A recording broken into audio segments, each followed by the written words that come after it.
And we are live, ladies and gentlemen. We have some amazing guests on tonight. Vic Lorusso, Lisa Novak. I love these guys because they're in it, amongst it, doing volume. Vic, you are meeting. Vic is one of the best auctioneers in Australia. In the Northern Beaches, he pumps, and he's doing a lot of volume. So my ears always prick up when I get an opportunity to speak with Vic about what's happening out there because he's seeing the masses. Lisa as well. Everyone, welcome tonight. Thanks, Mark. Hey, Lise. Hey, Mark. Hey, Vic. So we can hear you, but we can't see you, I'm Vic. about like to get in the car and chopper with you. It's a radio report. I'm about to get daddy duties and pick one of the kids up from tennis. So I'll be in the car in a second. So what we're going to do, we've got Vic for the first 5 minutes, and then he's got to go because Vic has 30 million children to take care of. So we've actually got you on as a special guest tonight, Vic, because following on from all the amazing information you're going to give us, we're actually going to be talking about our secret sauce marketing tips as well. Cool. Can't wait. So let's go for it. Let's talk about what do you see on the ground, Vic? Vic, have you got clothes on? I'm keen to know. To your unapproval, I do have clothes on, Mark. I know you asked me not to be wearing clothes and with the camera on, but not tonight. Isn't that the uncut version, like the Big Brother uncut? That's the after 10 version, Vic. That's the Novak after 10 version. Yeah, it's dangerous. What clothes do you have on at the moment? I've got my tracksuits on. I've got my tennis trackies on, my Adidas trackies, and I'm off to the Wakehurst Tennis Centre to get the kids. Okay, Vic in his Adidas stripes. Yeah. Vic, seriously, what the hell is happening in the market? Yeah. And two big questions tonight. What the hell is happening in the property market? And two, what the hell is going to happen in the property market next year? Because you and me always have some good banter. We do. So much banter that I get a lot of people making comments about our predictions. And I had another one on Sunday. I said, that's it. We're doing a show. Let's do it. Well, I think at the moment, since lockdown ended, which was great a few weeks ago, I think a lot of the focus from buyers has obviously been a secure property before Christmas. And I think there's been a lot of stock into the market in Sydney, not on the beaches, so to speak, but generally in Sydney in that last 2 or 3 week period. And so I think you've still got a lot of buyers who have missed out. And the key properties and the properties that are doing really well still are the homes and the apartments that tick all the boxes. And I think beachside suburbs like Manly, I know, speaking to a few people on the weekend, 20 or 30 groups through Open still for apartments in Manly. But again, you'll get some properties and some homes where they're not getting as many as the 20 groups, which was normal pre the lockdown opening. And I think, you've got a lot of press at the moment, APRA coming in to tighten a little bit of lending and now Reserve Bank meeting tomorrow, which I think probably will stay where it is. But again, it's all the perception around rates, which we had these record low interest rates. And I think that's probably in the back of people's minds. But I think if you've got a property that everyone wants still in this marketplace, it's going to do exceptionally well. Still, there's a ton of buyers out there and there's a lack of really good real estate. And that's the problem. There's a lack of good stock. And where we deal in mainly on the Northern Beaches, it's always the problem of supply demand. A lot of people want to live here. And more people in the last 12 months have wanted to live here than ever.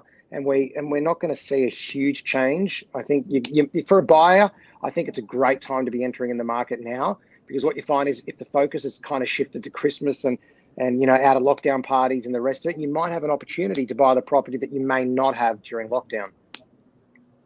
That's awesome. Vic, I have to ask you a question because today I signed up a great listing, which you will hear about. And this is a question that I'm being asked all the time.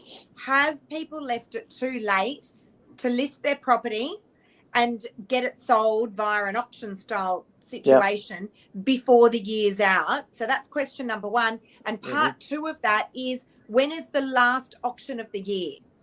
Okay, so funny enough, I had an inquiry today about a mid-January auction and a February auction for next year. So to leave the run till late, I don't think so. I think we're in a changed world, a changed environment. How many people are going away at Christmas? I don't know, but I know me and a lot of people that I know aren't.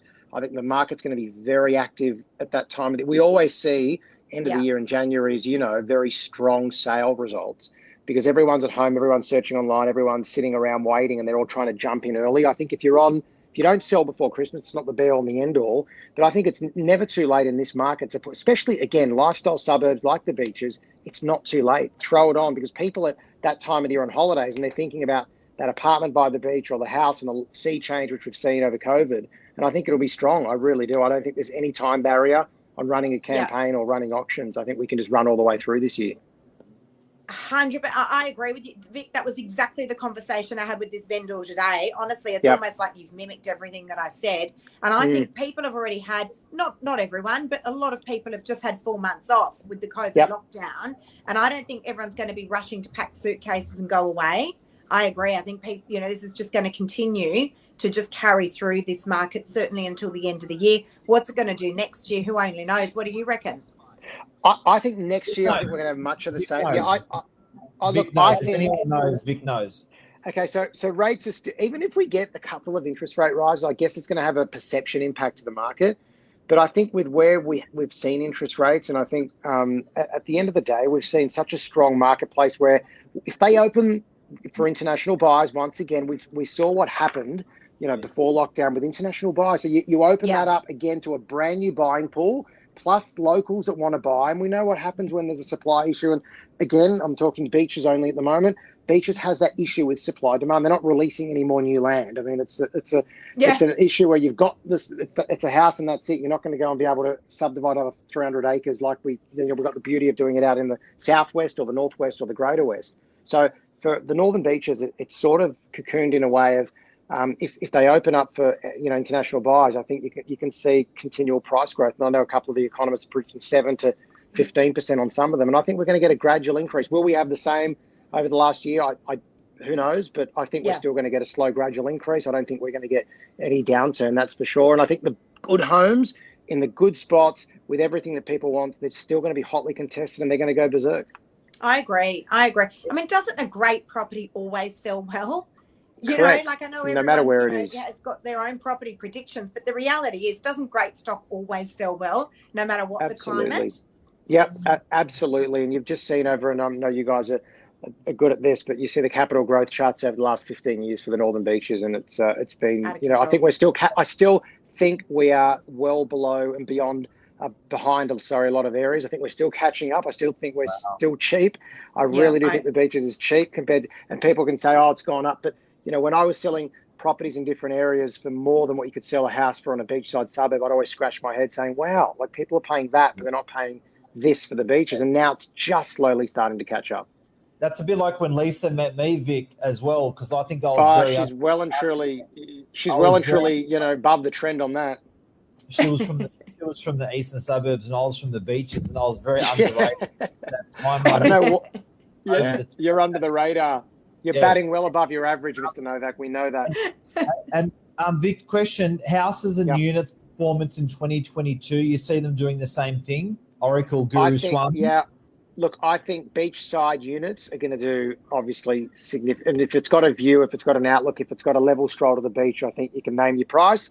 And I think with houses, if you've got something a little bit different to everyone else that's going to tick the boxes, I think, again, you can always expect a premium. The mainstream properties in the mainstream areas, I don't think they'll have, as much growth as what the top, but they'll still have the growth, but I don't think they'll have much of the top end growth as what everyone else would expect. But I think the trophy homes are going to do just exceptionally well next year. I think it's going to be the year for the big properties. I agree. Now, Vic, I've got a really, really important question for you. Yeah. What's the weather going to be like tomorrow for Melbourne Cup? At the races, or are we talking about what we're going to be wearing in Sydney? Oh, I don't know.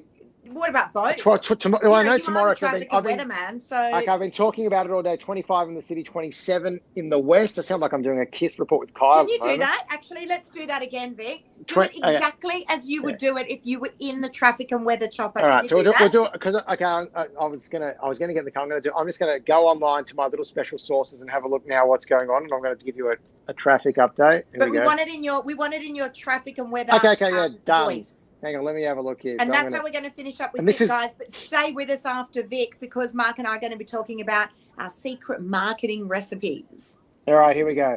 So no accidents or breakdowns across the northern beaches at the moment. Great past the Multimillionaire Row, passing North Stain and the Strand at Dee Why. And tomorrow tops at 26 in the city, 27 in the west. I'm Vic LaRusso, live with Novak here for the end of our little call here for 10 minutes. Hope that was okay. I reckon you've done that before. Just a couple of times. All right, Victor. I better get these kids, but no, thank you so much for having me. One more thing. Thanks for coming on. Very impromptu. Vic does have clothes on for anyone that's wondering. Yeah, I do. Unfortunately, he's picking up I can't drive children. Stripes. One more thing, ladies and gentlemen. If you ever get the pleasure of meeting Vic LaRusso in the Raw at an auction, say hello. This is one of the most grounded, beautiful, amazing people in property. And it's an absolute gift to have you tonight on air and to work with you. And thank you for everything that you do. No, I really appreciate being called on. Thank you so much, and enjoy the rest of the show. All right. Thank you, guys. Have a good night. Bye. See you guys. See you, legend. All right. Bit of fun, guys. Something a little bit impromptu. We had the celebrity Mr. Vic LaRusso, auctioneer extraordinaire, come on and give us his tips. And the great thing, Mark, with Vic is that he is actually the eyes and the ears on the ground, certainly on the northern beaches, because he calls so many of the auctions. Big time. You know, so it's actually great to hear what he sees, because sometimes, you know, we're almost like in our little Novak cocoon, you know, and obviously we're, you know, listing and selling a lot of property right across the beaches, but it's great to actually hear it from someone who calls so many of the auctions on the northern beaches and maybe just sees stuff that we don't. So it's always a pleasure having a chat with Vic. You know, I love Lise, because he's doing the volume that you're talking about. Sorry, I'm just changing the scroller here as well. Don't get angry at me, Lisa. She says, I don't look at the screen enough because I'm always doing stuff. But anyway, something I do love about Vic is he's doing tremendous volume. So he has that benefit of seeing it on the market, what's happening across all of the agents. I also love our photographer, Rob Lowry, because he's seeing the property before the properties come on the market. He's actually he knows the volumes that are coming on the market for the next quarter, for the next month. So it's pretty amazing to see. Anyway. All right, let's talk about the secret source of marketing. One of my favorite topics. So obviously social media, we're well known for it. There's no doubt about it. But I actually just want to draw away for a moment. We'll come back to it, but I want to draw away for a moment from social media, because we do so much more, and people don't actually realize that as an agency, we don't just do social media. It's just that's what you guys see on your screens. Incidentally, I was at one of our auctions, Mark, in Sylvania on Saturday. And for those of you guys that don't know Sylvania, it's about an hour and 20 minutes away from our office. So we're Northern Beaches and this is South. And the amount of people that were coming up to me saying, oh, my God, you don't know me, but I see you on my Facebook. And it's quite incredible. Like, you think that reach is only going to be Northern Beaches centric. You don't realize, like, when you're doing it, that there's other people that are actually going to watch, agents. And so, you know, it's really cool. I do want to draw back to social media, but let's loop back to it after, Mark. What I want to start talking about is bings. Bing, bing, bing. Let's talk about what a bing is. Mark, can you explain to those guys that are watching, what is a bing, B-I-N-G? It's our internal language for a letterbox drop. Okay, more? So we put it in an envelope, we put a postage stamp on it, and we send it to the most interesting letterboxes we can find that relate to that sale or listing.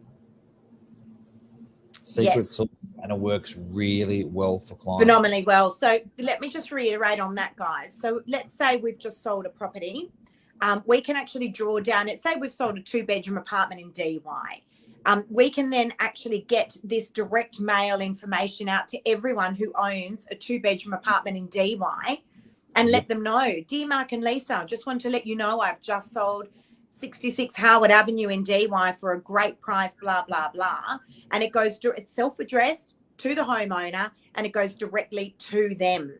So it's direct mail and it is phenomenal. So besides social media, that would have to be our number 2 most successful marketing campaign. I reckon signboards beat that one. Signboards? I reckon signboards are more bang for buck than a bing. Okay, we're talking about 2 different people here, though. because signboards are great. So that's interesting. So who are we trying to attract? This is our most powerful marketing, our secret sauce we do for who? Yeah. So with the Bings, so for me personally, Mark, I'd get hundreds and hundreds of them out a week, maybe thousands out a week. So they are a huge appraisal generator, besides my social media that generates about 95%. So we're talking to real estate agents at the moment? Yes. Sorry, we're talking to? Real estate agents? Yep. So if you are a real estate agent and you are watching this, guys, Bing, B-I-N-G, the direct mail that we send out to homeowners, letting them know that we've sold a property in their area. I've never, ever sent out a round of these direct mail outs and not been called in for an appraisal, ever. So for those of you guys that are watching and that maybe would know Alexander Phillips, #1 agent in the country, that is his #1 absolute killer marketing strategy. We pinched it. We just sort of tweaked it, Novaked it, but it's been phenomenal. So that's your #1 secret sauce to give real estate agents. What's the secret sauce that we use to attract a buyer? Okay, so I love a signboard. Love a signboard. Guys, we're talking away from social media for a moment for those people that have just tuned in. Because #1 would have to be social media, without a doubt, hands down, like absolutely can't trump it. But besides that, it would have to be the signboard wraps. Love a signboard wrap. So what we do is we just take the generic signboard, and a signboard goes out the front of every single property. I know you're like, well, big deal. But a lot of the off-market or pre-market stock that's transacted, agents don't do signboards. We do. So no matter if there's $0 marketing spend, it's irrelevant. It still gets a generic signboard. Once the property's been sold, that signboard gets wrapped with a story about how the property got sold and how much it got sold for. People love it. Can I say something? A big thing that I notice that we do, that I think super, super important is the power of telling a story.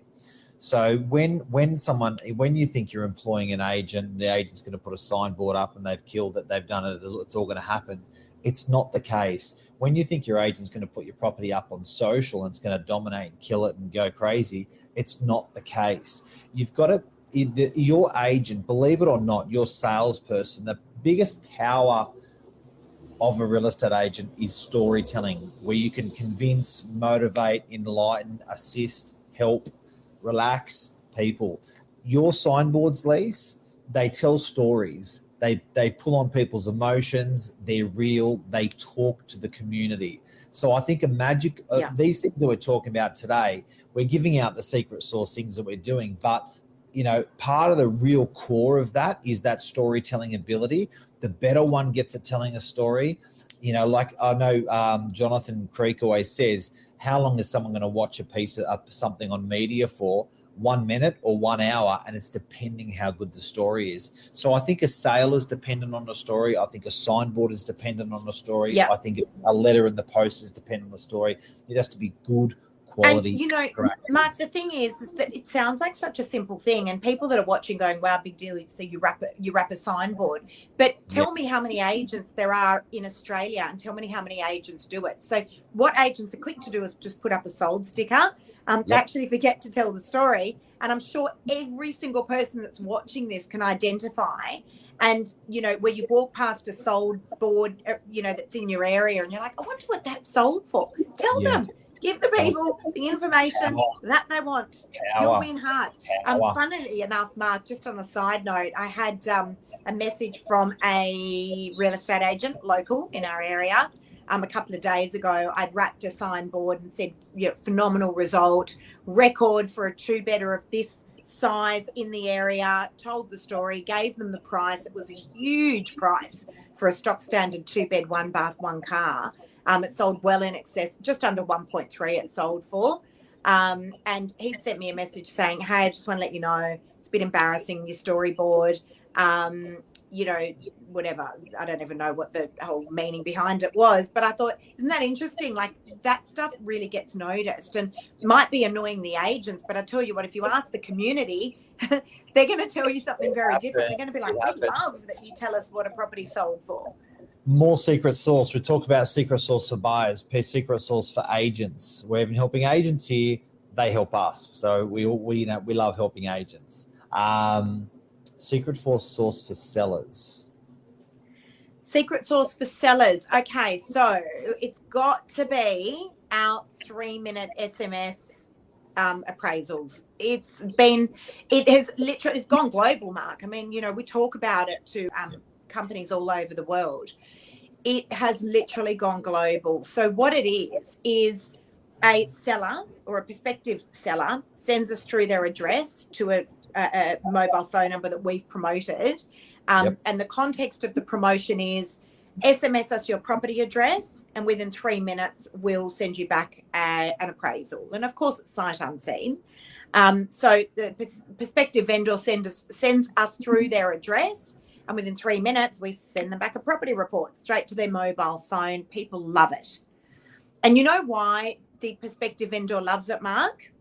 Yep. Why? I'm just putting that into the notes there so people can write to that email, to that SMS. So why a prospective? Mark's not ignoring us all, guys. I don't know what he's doing. He's very preoccupied tonight. But why a prospective vendor loves it is because for the same reason that you love getting onto Deliveroo and ordering your food and getting it fast. All right. And I'm always saying these days we don't order food based on what we feel like. We get on, we have a look. What's going to be at my door the fastest? People want information and they want it fast. So it may not necessarily be entirely accurate. We do follow it up with an SMS that says, guys, it's sight unseen.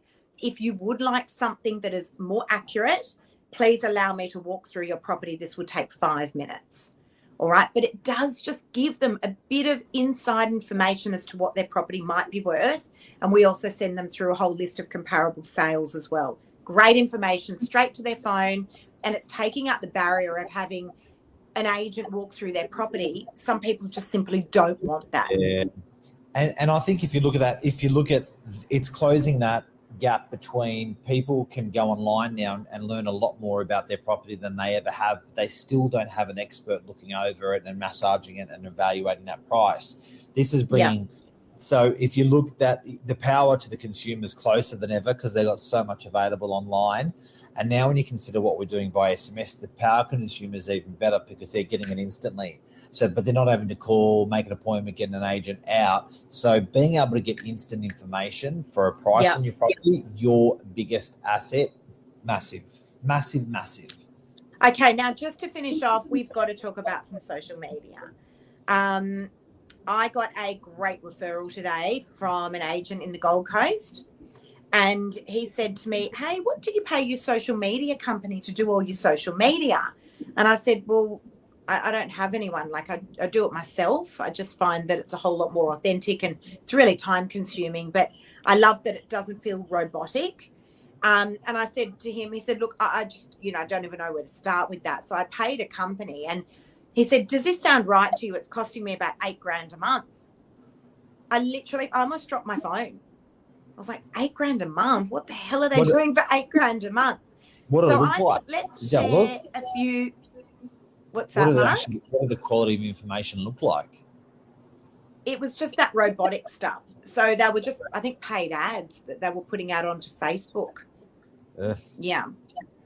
$8,000 a month. And all I'm thinking to myself is, oh my God, imagine how far $8,000 in boosted post on Facebook would go. Can you imagine how far that would go? But I think what people have to know with social media and the magic sauce, we're talking about magic sauce tonight, is you've got channel 7, 9, and 10. You can't just turn around and say, I'm going to start channel 33 and charge $10,000 for advertising on channel 33. Nobody goes to Channel 33. So I think what you've got to remember with your real estate agents when they're saying we're going to post your property on social media, how many people are actually following that agent passionately for property that you can target directly? And even if that agent did whack it up, if he's got no one following them, they're not going to get that much penetration, even if they put money behind it. So it's important that your agent's got good organic audience. So organic is really, really important. Yeah. And like often people will go on to, I don't know, whatever, my Facebook or Instagram and go, well, you know, I mean, she's got whatever, 8,000 followers or whatever it is, but they're 8,000 of the right types of followers. And I think that's really, really important. You don't need 80,000, of which only a handful are going to be interested. So, and then he said to me, well, I don't even know where to start. And I said, look, I can hear that you really have got the gift of the gab. And I reckon if you just put your camera on yourself and just started talking about, I don't know, what's happening up on the Gold Coast in real estate, massive. You know, I reckon you're going to start to have a few people follow you.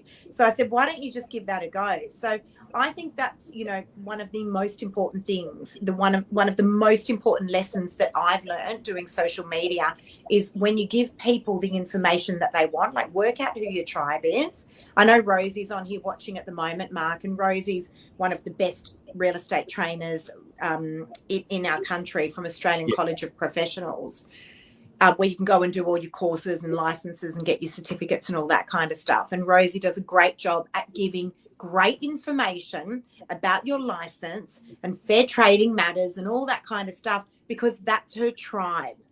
Yep. If I started giving that kind of information, I'd probably lose my 8,000 followers on Instagram, because that's not my tribe. My tribe is buyers and sellers.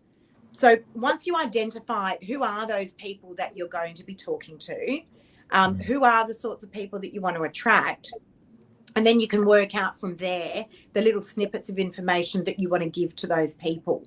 Because, Mark, what you were saying before about Jonathan Creek, who was one of the best journalists in the country, who now trains how to make great video content, he'll say to you, how long, because I remember saying to him once, oh, look, I just do my videos for like 60 seconds because, you know, that's how people watch social media. And he goes, really? Do you walk out of a movie, out of a cinema after 60 seconds, or do you sit there for 2.5 hours?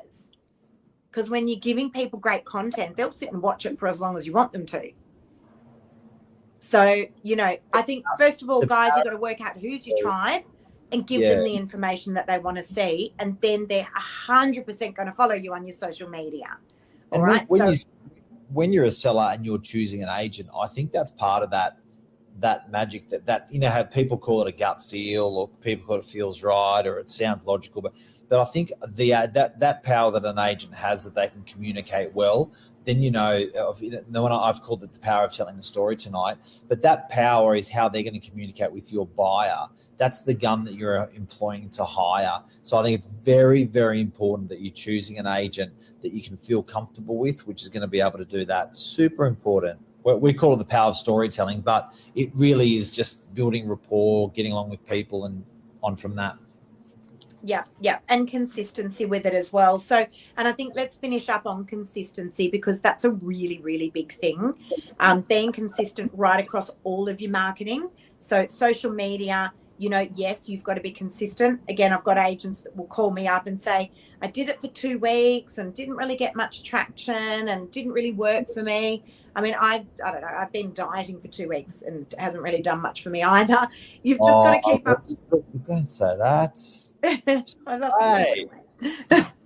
But you've got to be consistent with it, guys. And that's the same right across the board with any marketing. Choose your weapon. And make sure that you just continue to do it consistently. So again, like just for myself, the social media consistent, like I'm going to show up on your screen all the time. Like, you know, you've got to be consistent with it, because I've got different properties all the time as well. That's number one. Signboards consistently, all the bings, the direct mail outs consistently. Mark, you're on every single morning doing your you know, your morning minutes every morning. You could literally time your watch by that. You know, Monday nights we do Novak News at 8:00. So you've just got to make sure whatever you do, your weapon of choice. I'm sorry? Sometimes it hurts, But you got to do it. You know, it's like exercising every day. There's some days where you're just not busting out of your skin to go and exercise. You just got to get up and do it. You just got to go. You just got to go. You just got to go. Yeah, I've been shocking on that side, by the way. That's a confession. Not great. Been really good with my food. Been really bad. Yeah. You know what, guys? It's hard to get it all right all the time. You just can't, right? It's like juggling like 20 balls. There's always something that's gonna that you're gonna let go of, and it's like, oh my god, I got the diet right, and then it's like, oh, stuffed up on all the exercise, whatever. Anyway, tomorrow's Melbourne Cup, so all the diet and exercise is going to go right out the window. We're looking forward to a fabulous day out at Miramar Gardens. Cannot wait. Love that family. And we're really looking forward to having a great day. Mark, I reckon that's a wrap. We've been babbling for half an hour. That's a wrap. And there's some secret sauce stuff in what we've taught tonight. We talked to Vic Lorusso. He's given us what he's seeing in the market right now. He's given us what his predictions of 20 to 22 are. We've talked about the secret sources for agents that we can give away. The sellers, the secret sources that we can give away to them of what we do. And buyers as well, some secret source stuff of what we do to attract buyers. So we've really covered all different markets. What a big chat. Thank you, Lisa. Thank you. And guys, finishing off, you have not left it too late to list your property. I'm getting asked this question 20 times a day. You have not left it too late to list your property. You heard it from Vic Lorusso. He reckons that the real estate industry is just going to sail all the way through Christmas and New Year. There'll be no stopping. So do not worry. Time to list. Get the property sold this side of the year. See ya. Bye, everyone. Take care. See you guys.